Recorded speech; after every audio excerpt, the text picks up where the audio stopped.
Hi, I just wanted to come on here today and talk about the Kali Yuga ending on January 15th through February 5th, and how this is a very significant time, and just to give you guys a little bit of a short synopsis and an overview basically of what this is and what this means for us as a collective. So basically, the Kali Yuga is an age of darkness and wrongdoing. We have been in this age for many thousands of years. We've been in a dark ages. We know that. We know that we've been living in the dark ages. And we have literally come to the end of that. You know, we're only at the very end of it, so we can expect for things to now rapidly change as we are at a time of a quickening. So this all coincides with the age of Aquarius. Obviously, it's all happening all at once, right? So we have, that's really what the age of Aquarius is as well. We're coming out of the dark ages and into a golden age. And this is also the Kali Yuga ending, right? Its ending is also signifying that we are coming into now a golden age, coming out of this age of darkness. So I have a little bit of a timeline I'd like to share with you guys. So we have, you know, like I just said, we have got the Kali Yuga ending. Bam! This is very, very powerful.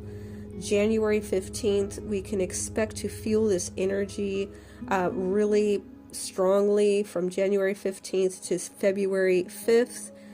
We have also got, like I had mentioned, the full moon in Leo on January 25th. This is very much a divine masculine activation. I just did my last video on this, so you can check that one out if you haven't seen it. And I talk about what this means for the divine masculines and for the collective. And then we also have the Jupiter moon square also happening at the same time as the Leo full moon, which means it's, you know, Jupiter is going to expand. Okay, it's about new horizons, it's about expanding, right? So what we can expect is dynamic changes. We can expect new beginnings and profound changes. And now also Pluto has just moved into Aquarius. Pluto has been in Capricorn for the last 20 years, and it has just transitioned into the sign of Aquarius. Once again, we see the same theme. We're going into the age of Aquarius. We have got Pluto going into Aquarius, and this is very powerful. So Pluto in Aquarius is the quickening. Okay, this is the quickening. So Pluto is the planet of destruction and renovation. So this is going to be like lightning storms. It will be devastating, but very fast. Okay, so our minds and our mental structures are going to be transformed in the blink of an eye. Pluto in Aquarius is a major power trip. It has viral energy. You will only have to think of something for it to manifest within hours or days. This is the quickening. This is profound changes that we can expect to happen over the next 20 years, basically. So the last time Pluto was in Aquarius, there were the French revolutions, the American revolutions, the industrial revolutions, massive changes within the structure of humanity, basically. Aquarius is the revolutionary, so we can expect to see over the next 20 years massive civil revolutions. We can expect to see major changes within the monarchy structures of the world, these sorts of things. Basically, massive changes on the horizon within the next 20 years. And we have got, as I mentioned in my last video as well, the Year of the Dragon coming in on February 10th. And so as a time frame I want to give you guys is that from what I'm seeing here, as I look at all of this, as I look at all of these major transitions, you know, December January, February is pretty major for these massive things that are happening, endings, massive beginnings, basically.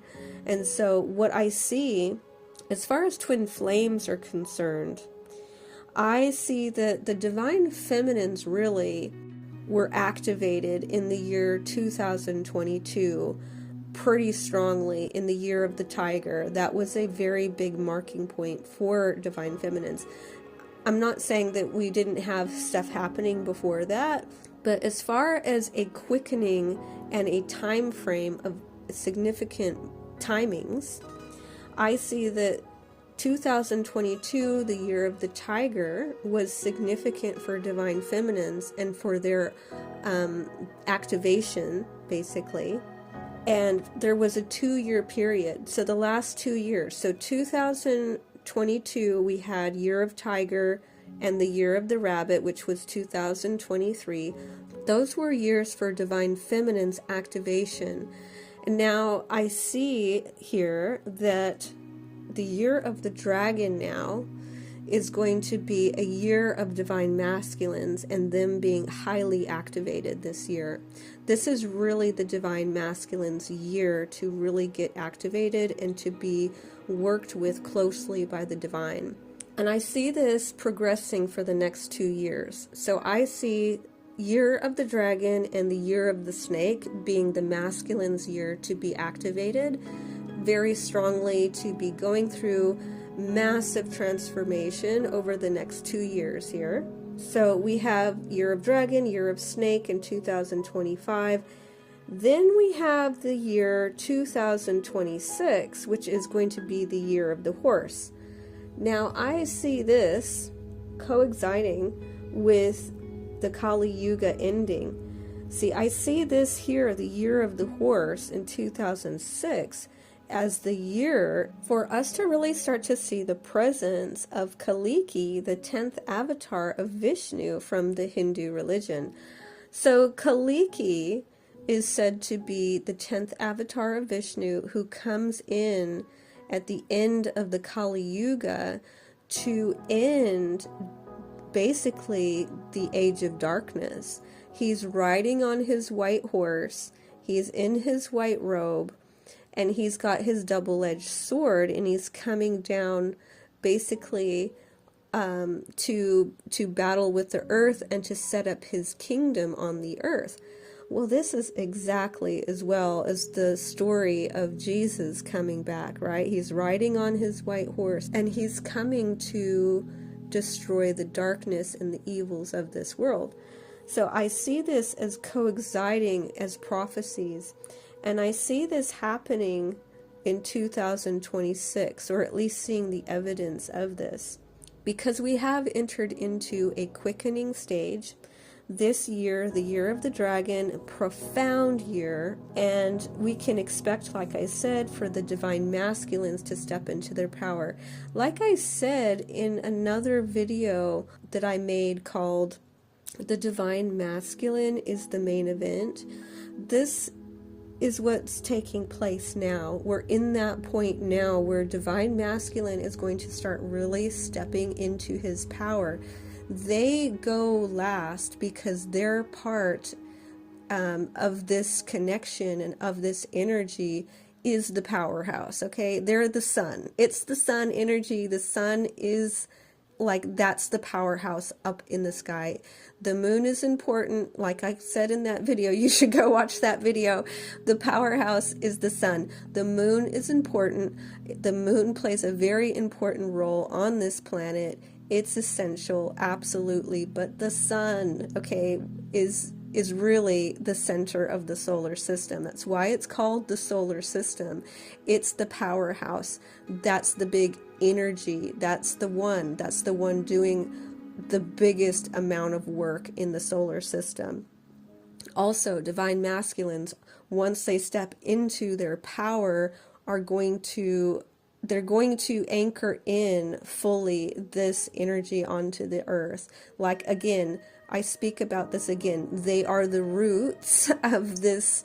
They are the roots of the system. They are the grounding energy, they are the ones that actually bring it down here into Earth, okay? So this is powerful energy. They have to be strong enough, okay? The masculine energy is stronger than the feminine energy. It just is. Just like the sun is a stronger energy than the moon. It just is. It's not better. It's not worse. It's just different. The masculine energy has got to be stronger. That's its job. Its job is to be stronger. You look at a man's body and a woman's body. A man's body has more muscles on it because he needs the muscles. The woman's body is softer because she's going to give birth to babies.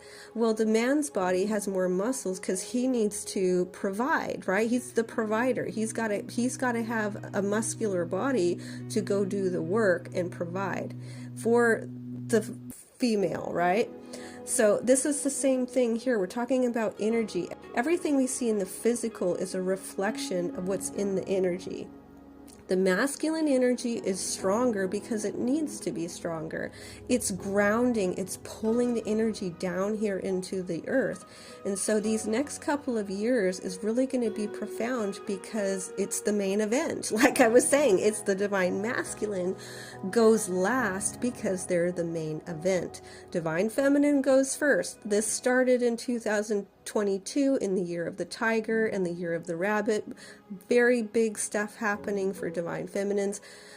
Divine feminines now, okay, let me just quickly jump to the divine feminines for the next couple years. So divine feminines have done a lot of work over the last 2 years. So what's happening for us?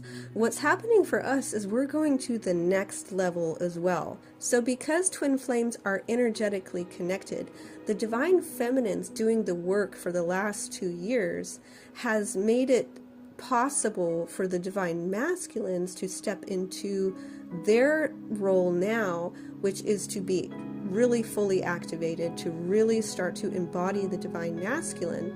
And again, the twin flames are always energetically connected. So as the divine masculines now start stepping into their power, this also affects the divine feminine as well.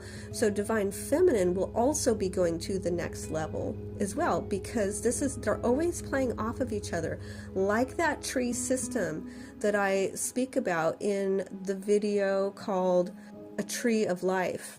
So in that one, I give you the visual of twin flames being a tree, and the system of the divine masculine being the root system, and the divine feminine with her branches up, right? Her branches out, she's got leaves, and she's creating fruit.